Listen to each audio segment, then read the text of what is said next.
Civil services की तैयारी कैसे करें। तो आज हम बात करने वाले हैं कुछ किताबों के बारे में और उनके राइटरों के बारे में जो आपकी सिविल सर्विस की तैयारी के लिए उपयोगी होती हैं।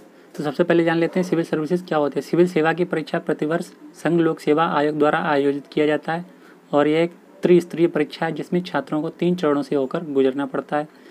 प्रारंभिक परीक्षा, मुख्य परीक्षा और साक्षात्कार। प्रारंभिक परीक्षा में होता है, इस परीक्षा में 2 प्रश्न पत्र होते हैं, सामान्य अध्ययन और सिविल सेवा बोधगम्यता परीक्षा जिसको सीसेट बोलते हैं। प्रारंभिक परीक्षा में छात्रों को मुख्य परीक्षा में बैठने के लिए उत्तीर्ण करना ही जरूरी होता है और इसका अंक मेरिट लिस्ट में नहीं जुड़ता है। तो सामान्य अध्ययन में देखते हैं कौन सी किताबें पढ़नी है। तो NCERT कक्षा 6 से 12 तक की पाठ्यपुस्तक, प्राचीन भारत का इतिहास जो आपका रामशरण शर्मा की लेनी है, स्पेक्ट्रम प्रकाश की प्राचीन, मध्यकालीन और आधुनिक इतिहास, भारतीय राजनीति जो आपको M लक्ष्मीकांत की लेनी है, भारत का संविधान DD बसु, भारत का भूगोल माजिद हुसैन का, विश्व का भूगोल माजिद हुसैन का, भौतिक भूगोल सविंदर सिंह का, भारतीय अर्थशास्त्र रमेश सिंह का, भारतीय अर्थशास्त्र दत्त एवं सुंदरम।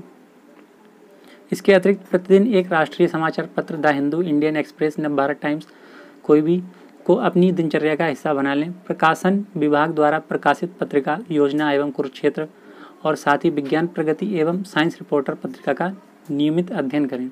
सिविल सेवा बोधगम्यता परीक्षा सीसेट, इसमें क्या क्या आता है। संख्यात्मक अभियोग्यता, इसमें किताबें लेनी है। संख्यात्मक अभियोग्यता की अरुण शर्मा की, संख्यात्मक अभियोग्यता RS अग्रवाल की, तर्क शक्ति RS अग्रवाल की। इसके अतिरिक्त अरिहंत प्रकाशन की सीसेट श्रृंखला की पुस्तक का भी हो सके तो अध्ययन करें।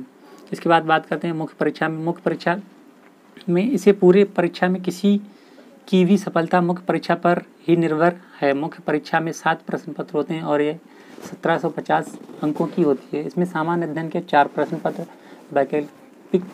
वैकल्पिक विषय के 2 प्रश्न पत्र और निबंध का 1 पत्र होता है। सामान्य अध्ययन इसे 4 भागों में बांटा गया है। भारतीय इतिहास एवं संस्कृति, विश्व का इतिहास एवं भूगोल, हमारा समाज, GS प्रश्न पत्र फर्स्ट हो जाएगा ये। इसमें आपको पढ़ना है आधुनिक भारत का इतिहास बिपिन चंद्र की, भारत का स्वतंत्रता संघर्ष बिपिन चंद्र, गांधी के बाद भारत रामचंद्र गुहा, आज़ादी के बाद भारत सोनाली बंसल, विश्व इतिहास अर्जुन देव, आधुनिक विश्व का इतिहास नॉर्मल लोबे, विश्व इतिहास जैन एवं माथुर का, विश्व इतिहास का सर्वेक्षण दीनानाथ वर्मा, शिव कुमार सिंह, इनकी किताबें पढ़ सकते हैं। भारत में सामाजिक समस्याएं राम आहूजा की खरीदनी है। आधुनिक भारत में सामाजिक परिवर्तन MN श्रीनिवास। इसके बाद है सेकंड भारतीय संविधान, राज्य व्यवस्था, सामाजिक न्याय, अंतर्राष्ट्रीय संबंध। यह GS प्रश्न पत्र सेकंड के लिए। इसमें आप खरीद सकते हैं हमारा संविधान सुभाष कश्यप का, भारत में शासन व्यवस्था M लक्ष्मीकांत की, भारत में शासन व्यवस्था M कार्तिकेय, अंतर्राष्ट्रीय संबंध पावनीत सिंह, पैक्स इंडिया शशि थरूर, भारत एवं विश्व सुरेंद्र कुमार। इसके बाद थर्ड पेपर होता है आपका प्रौद्योगिकी, आर्थिक विकास, जैव विविधता, पर्यावरण सुरक्षा एवं आपदा प्रबंधन। GS प्रश्न पत्र थर्ड होता है जो आपका।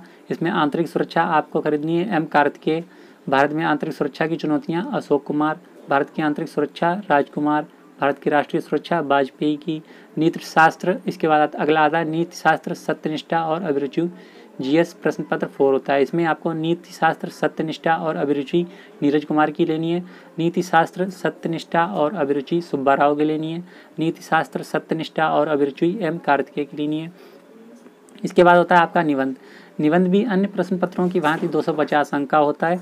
अगर कोई छात्र ईमानदारी पूर्वक रोज समाचार पत्र का अध्ययन करे तो वो इस पत्र में अच्छे अंक ला सकता है। इसकी तैयारी हेतु आपको रोज संपादकीय पृष्ठ को अच्छे से पढ़ना है और ज्वलंत मुद्दों पर खुद से भी लिखने का प्रयास करना है।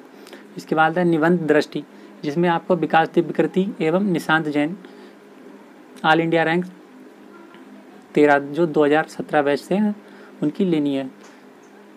151 निबंध अरिहंत प्रकाशन की, चयनित समकालीन निबंध सौमित्र मोहनलाल की, सिविल सेवा के लिए निबंध पुलकित खरे।